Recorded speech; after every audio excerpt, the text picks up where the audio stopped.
नमस्कार।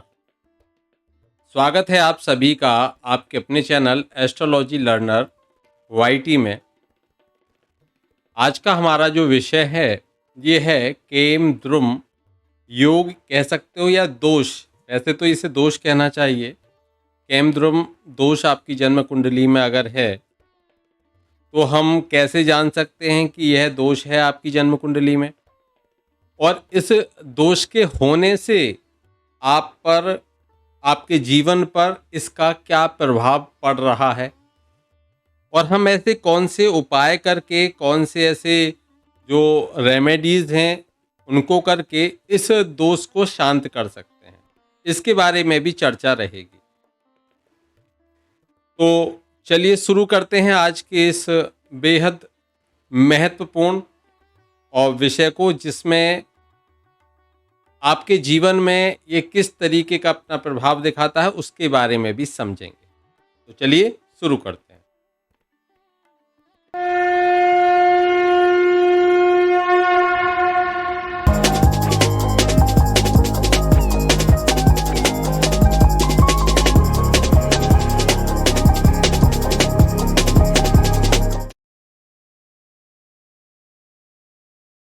केम द्रुम योग विशेषतः है चंद्रमा से यह संबंधित दोष है। आपकी जन्म कुंडली में चंद्रमा की स्थिति के आधार पर हम इस दोष को समझ सकते हैं। चंद्रमा मनसो जातक है, जातक का मन चंद्रमा है, और मन के बारे में कहा जाता है कि मन स्वस्थ तो तन भी स्वस्थ है। या आप ऐसा कह सकते हो, तन स्वस्थ तो मन भी स्वस्थ है, लेकिन मन का संबंध आपके शरीर से अवश्य बनेगा।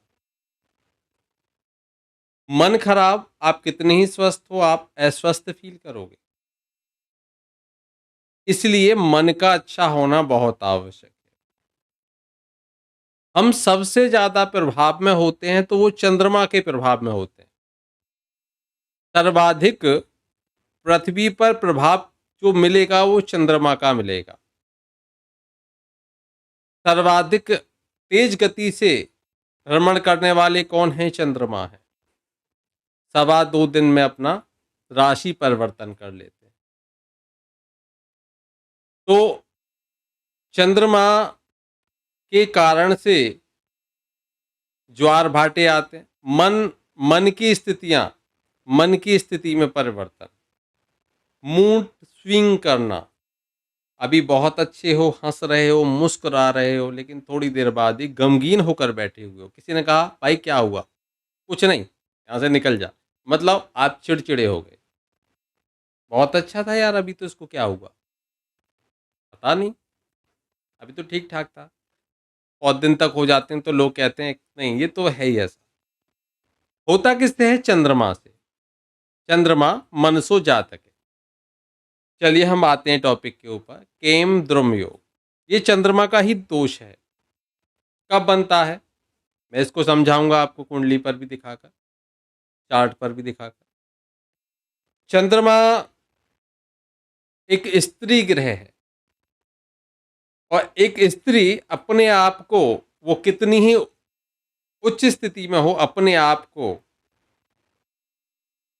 कमजोर, असहाय तब समझेगी जब उसके आसपास में कोई ना हो, वो केवल अकेली पड़ जाए। तो वहां पर, ये ज्योतिष के सूत्र के आधार पर मैं आपको बता रहा हूं, इसको कोई अन्यथा ना ले। तो यहां पर ये कॉन्सेप्ट है कि चंद्रमा स्त्री कारक ग्रह है, और वह अपने आप को जब भी अकेला पाती है तो असहज महसूस करती है। इसी तरीके से चंद्रमा के बारे में कहा जाता है कि जब चंद्रमा के आसपास में कोई नहीं होता, चंद्रमा के आसपास में कोई नहीं होता, तो वह अपने आप को असहज महसूस करता है। बेशक आपका चंद्रमा जन्म कुंडली में बहुत उच्च का होकर बैठा हुआ है, वृषभ राशि में बैठा हुआ है, लेकिन यदि मेष राशि में और मिथुन राशि में कोई ग्रह नहीं हो और वृषभ राशि में चंद्रमा बैठा हुआ हो, तब भी वह दोषपूर्ण हो जाएगा और अपने आप को असहज महसूस करेगा, जिसके कारण से उसका प्रभाव आपके मन पर होगा। आपका मन यहाँ पर अशांत हो जाएगा, मानसिक अशांति आपको हो जाएगी। आर्थिक संकट भी, या ये कह सकते हैं कि आर्थिक संघर्ष भी आपको ये दिलाता है। आपको अपने मन से अकेलापन महसूस होगा कि आप अकेले हो। आपका जीवन अस्थिर रहेगा, मूड स्विंग्स करेंगे, आपके मन बदलता रहेगा। ये समस्याएं आपको देखने को मिलेंगी।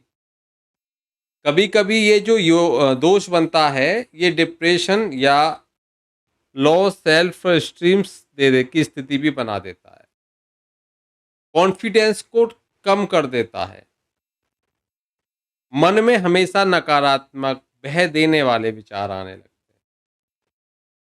तो चलिए देख लेते हैं कैसे कैसे हम इस दोष को समझ सकते हैं, कैसे कैसे ये दोष बनेगा।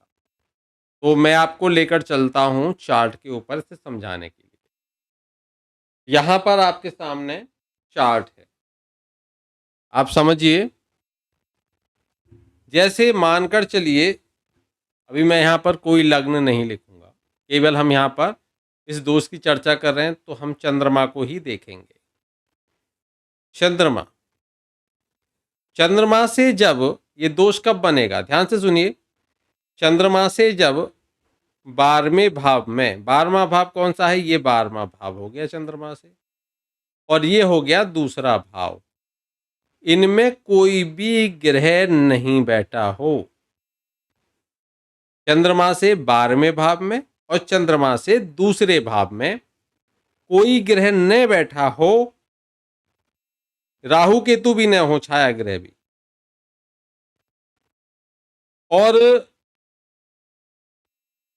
किसी भी ग्रह की दृष्टि भी चंद्रमा पर नहीं पड़ती हो, मतलब कहीं से भी चंद्रमा को कोई ग्रह देखता भी न हो,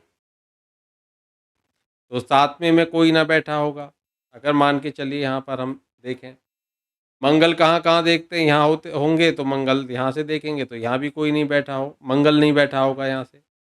मंगल यहाँ बैठेंगे तब भी देखेंगे तो यहाँ पे मंगल नहीं होना चाहिए, यहाँ भी नहीं हो, तो ये 3 स्थान हो गए, इनमें मंगल का नहीं होना। बाकी अन्य ग्रहों की स्थिति आप जानते ही हो। गुरु बृहस्पति यहाँ नहीं बैठे होंगे पंचम में, अब नहीं देख पाएंगे। राहु केतु नहीं बैठे होंगे, शनि यहाँ नहीं बैठे होंगे, और यहाँ और एक यहाँ पे नहीं बैठेंगे, यही है, बाकी और तो कोई नहीं है, यही स्थिति है। इन भावों में चंद्रमा से कोई ग्रह भी ना बैठा हो, इवन जिनकी दृष्टियां मैंने बताई, चौथी, 8वीं, 7वीं, ये भी ना बैठे हो, ये अपनी चौथी दृष्टि ना पड़े, 7वीं ना पड़े, और 8वीं ना पड़े मंगल की, और शनि की भी दृष्टि न पड़ती हो, जैसे कि शनि की 10वीं दृष्टि, 30वीं दृष्टि, 7वीं दृष्टि, गुरु की 5वीं, 7वीं और 9वीं दृष्टि भी ना पड़ती हो, ये देख लीजिए। और बाकी सब ग्रहों की 7वीं दृष्टि को ध्यान में रखिए, कोई नहीं पड़ती हो, ना ही कोई दूसरे भाव में बैठा हो, ना ही कोई 12वें भाव में बैठा हो, तब बनेगा ये केमद्रुम योग चंद्रमा का। इस योग में चंद्रमा उच्च होते हुए भी निर्बल की तरह कार्य करता है, उच्च हो गया तब भी निर्बल होता है। सौम्य ग्रह है चंद्रमा, और अति भावुक ग्रह भी हम इसको कहते हैं। इसको हमेशा किसी न किसी की संगति पसंद है, अकेला रहना बिल्कुल पसंद नहीं है। तो ये अपने आप को संगति में है तो सुरक्षित महसूस करेगा और सहज महसूस करेगा, लेकिन यदि इसके विपरीत है तो अपने आप को एकांकी महसूस करेगा। मैं जॉब करूं या करूं अपना बिजनेस, मेरी जॉब कब लगेगी, मुझे संतान सुख कब मिलेगा, कैसा होगा जीवन साथी, क्या मेरी लव मैरिज होगी या होगी अरेंज मैरिज, क्या मैं कभी विदेश जा पाऊंगा, कर्जे बढ़ रहे हैं, इनकम कम हो रही है, बीमारी पीछा नहीं छोड़ रही है, अस्पताल के खर्चे बढ़ रहे हैं, शनि, राहु, केतु, मंगल समस्याएं दे रहे हैं, कहीं आपके जीवन में गलत नंबर तो नहीं आ गया, क्या है आपका लकी नंबर? कौन सा नंबर आपको दिलाएगा सक्सेस? क्या आपने अपनी जन्म कुंडली का अभी तक विश्लेषण कराया है? अगर नहीं कराया है तो दिए हुए नंबर पे संपर्क करके अपनी जन्म कुंडली का विश्लेषण कराइए। जानिए क्या है आपके जीवन की समस्या, कौन सा ग्रह दे रहा है आपको समस्या, कौन से नंबर्स दे रहे हैं आपको समस्या। समस्या जाने और उनका समाधान भी आपको मिलेगा। तो देर ना करें, अपनी जन्म कुंडली का जल्दी से जल्दी प्रोटेक्शन कराएं, अपनी जन्म कुंडली को समझें, अपनी जन्म कुंडली में कौन से ग्रह खराब हैं, कौन से ग्रह आपको परेशान कर रहे हैं और उनको कैसे सही किया जा सकता है उसको जानें। और ये सभी जानने के लिए आपको डायल करना होगा 9045847891 या फिर व्हाट्सएप। इसमें यह स्थिति जब बनती है तो ऐसे में वो व्यक्ति अपने आप को निर्बल, असुरक्षित अनुभव करता है। शारीरिक, मानसिक, आर्थिक इस तरह की समस्याएं आती हैं। भावनाओं पर वह कंट्रोल नहीं कर पाता, बहुत भावुक होता है और जातक अपने आप को कभी स्टेबल नहीं कर पाता। जब भी लगेगा उससे कि वो स्टेबल हो रहा है तभी उसके साथ समस्या आ जाएगी। अच्छे अच्छे जन्म कुंडली में राजयोग आदि भी होने की स्थिति के बावजूद भी वह खुशहाल स्थिति में नहीं आ पाता। ये इस दोष का यहाँ पर आप देख सकते हो स्थिति बनती है। अब हम केमद्रुम दोष से कि कुछ ऐसे उपाय मैं आपको यहाँ पर बताऊंगा। देखिए, वैसे अगर ये एक शुभ ग्रह की दृष्टि वो उसमें राशि में बैठा हो तो कुछ प्रभाव कम हो जाता है, या किसी प्रकार से कोई गुरु की स्थिति थोड़ी सी भी कहीं पर भी अच्छी आ रही हो, जो अन्य चरण की दृष्टियां हैं वो भी अगर पड़ रही हो तो उससे भी प्रभाव में कमी देखने को मिलती है। लेकिन फिर भी यह दोष कहीं ना कहीं मानसिक रूप से उस व्यक्ति को अस्थिर करता ही है। हम आज केमद्रुम दोष के ऐसे महत्वपूर्ण उपायों को समझेंगे जिनसे इस दोष का आपके जीवन पर जो अशुभ प्रभाव पड़ रहा है वो आपको देखने को नहीं मिलेगा या उसमें शांति आ जाएगी। तो अब हम बात करेंगे उन उपायों की, उन रेमेडीज की जो इस दोष को लगभग लगभग शांत कर देते हैं। देखिए, चंद्रमा का बल वर्धन बहुत आवश्यक होता है। इसके लिए चंद्रमा के बल के लिए उसके मित्रों का बल भी आपको यहाँ पर देखना चाहिए, उसके मित्रों का बल बढ़ाना चाहिए साथ में। अब चंद्रमा के मित्र कौन कौन हैं? सूर्य हैं, गुरु हैं और मंगल हैं। इनका साथ में ही सहयोग, मतलब अगर कहीं केमद्रुम दोष आपकी जन्म कुंडली में बना हुआ है तो आप सूर्य के उपाय भी करो, आप गुरु के उपाय भी करो और मंगल के उपाय भी साथ साथ करो, तब ये चंद्रमा पर अच्छा प्रभाव पड़ेगा। संयुक्त रूप से आप चंद्र यंत्र धारण करें, मोती पहने, या मोती नहीं पहन सकते तो खिरनी वृक्ष होता है उसकी जड़ पहने, वो भी लाभ करती है। ऐसे में जब केमद्रुम दोष बनता हो तो चांदी के गिलास में पानी पीना प्रारंभ कर दें। जब चंद्रमा की चांदनी होती है तो उस चांदनी में बैठना शुरू कर दें। अपनी माता की और गाय की, इनकी सेवा अवश्य करें। किसी भी तरीके से आप सेवा कर सकते हो इनकी। आपको उगते हुए सूर्य के दर्शन अवश्य करने, क्योंकि सूर्य चंद्रमा का मित्र है और सूर्य बलवान होगा तो चंद्रमा की हेल्प कर सकेगा, चंद्रमा को सूर्य के साथ होने से बल मिलेगा। ऐसे में जिनके भी यह दोष बनता हो वो पूर्णिमा के चंद्रमा पर त्राटक करना शुरू कर दें, मतलब एक टक चंद्रमा को देखना शुरू करें। पूर्णिमा के चंद्रमा को अवश्य देखें। प्राकृतिक स्थल या वनस्पति जो हैं, जल हो गए, पशु पक्षियों के समीप अपना समय अवश्य बिताएं। ऐसे में जनता से संपर्क अवश्य रखना चाहिए, लोगों से मिलते जुलते रहें और जो रसीले फल होते हैं उनका सेवन अवश्य करें। देखिए, संगीत का बहुत एक ग्रहों को शांत करने के लिए बहुत बड़ा एक भूमिका होती है, बहुत महत्वपूर्ण भूमिका है। तो जब भी केमद्रुम दोष है तो जो पंचम स्वर है सारे गामा पाधानी, ये इनमें जो पंचम स्वर है उस पंचम स्वर को सुने भी, गाए भी, ये बहुत अच्छा है। और अपने आप आजकल कोयल तो आपको मिलेगी नहीं, मिल जाए तो बाग बगीचे में बहुत अच्छी बात है, नहीं तो अपने मोबाइल फ़ोन को उठाइए और उसमें कोयल की जो आवाज़ है उसको सुनिए, आंखें बंद कीजिए, उस आवाज़ को सुनना शुरू कीजिए। कोयल की कूक सुनोगे जब आप, तो उससे आपका केमद्रुम दोष शांत होता चला जाएगा। ऐसे लोगों को जिनके ये दोष बनता हो जल क्रीड़ा करनी चाहिए, मतलब कोई स्विमिंग पूल में, ऐसा नहीं कि बड़े उसमें चले जाओ क्योंकि जल से थोड़ा सा वहाँ भय भी होता है, तो लेकिन तैराकी सीख सीख के अच्छे से जब जल में स्नान करना चाहिए। लेकिन एक बात जरूर ध्यान रखें, किसी भी तरीके से जल का अपव्यय नहीं करना चाहिए। जिनके भी ये दोष है वो शिव या दुर्गा की पूजा अवश्य करें। और चांदी के पात्र में पूर्णिमा की रात चांदनी में रात भर रखी हुई खीर, देखिए हर पूर्णिमा को करें, शायद पूर्णिमा को तो ये उपाय लोग करते ही हैं, लेकिन आपको जिनके भी ये दोष है वो प्रत्येक पूर्णिमा को करना है। खीर बनवाइए, चांदी के बर्तन में उसको रखिए और चांदनी रात में रख दीजिए, कुछ ऊपर से कोई भी चलनी या कुछ भी ढक के रख दीजिए जो कीड़े वगैरह उसमें ना गिरे।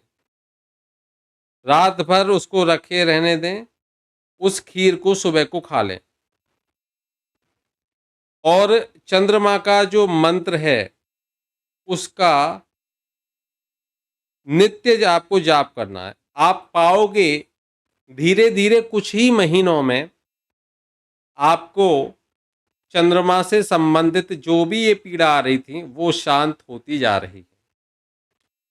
तो आज मैंने आपको केमद्रुम दोष क्या होता है, कैसे देखते हैं, किससे संबंधित दोष है, उसके बारे में बात बताई।